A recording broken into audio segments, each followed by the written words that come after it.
ఏంటి ఈరోజు నువ్వు నాతో మాట్లాడలేదు? రాత్రి అడిగినది ఇవ్వలేదని కోపమా? ఎందుకు మీ అబ్బాయిలందరూ ఇలానే ఆలోచిస్తారు? నీకోసం నా ప్రాణాలే ఇచ్చేస్తాను.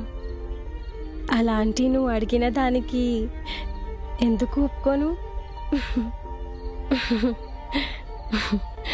నీకు తెలుసా, ఏ అమ్మాయి అయినా తన కాబోయే వుడ్ బీకి ఆశ చూపించి ఏడ్పించాలని అనుకుంటుంది. మన పెళ్ళికి ఇంకా 10 రోజులు టైం ఉంది కదా. నీకొకటి తెలుసా, ఈ 10 రోజులు నిన్ను సరదాగా ఏడ్పించాలని అనుకున్నాను, అంతేకాని నీ మీద ప్రేమ లేక కాదు. నువ్వే చెప్పు. ఉదయాన్నే ఆఫీస్కి వెళ్తావు, మళ్ళీ ఎప్పుడో రాత్రికి వస్తావు. అప్పటి వరకు నాకెంత బోర్ కొడుతుంది. నువ్వే చెప్పు.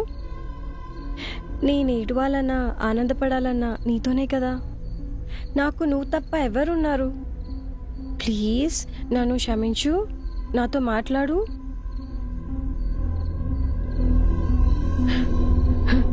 ఎవరు?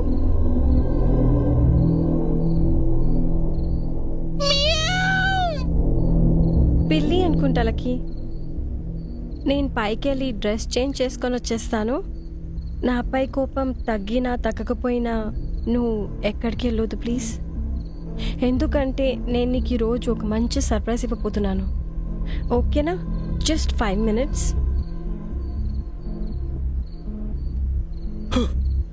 దీని అమ్మ జీవితం, దీని యాక్టింగ్ ఆస్కార్ ఇవ్వచ్చా ఏమో అనుకున్నాను, కానీ పోన్లే, ఇది వచ్చేలోపు మనం జంప్ అయ్యే ఛాన్స్ ఇచ్చింది. ఈ గ్యాప్లో మనం జంప్ అయిపోలే. ఈ శివగాడు ఎక్కడున్నాడు? వీడిని ఎదుగుదాం. ఇదేంట్రా బాబు, మా రవిగాడిని మించిన కామఫిసాచిలా ఉంది బాబోయ్.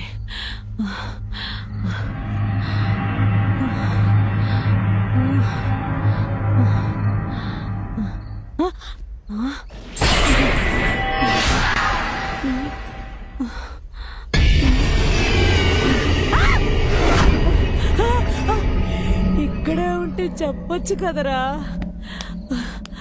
ఓహో, నువ్వు మాట్లాడలేవు కదా.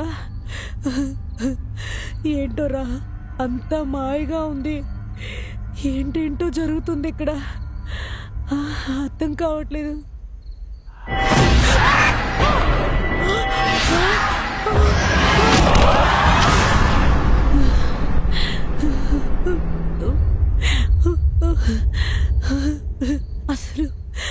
అసలు ఇక్కడ ఏం జరుగుతుంది?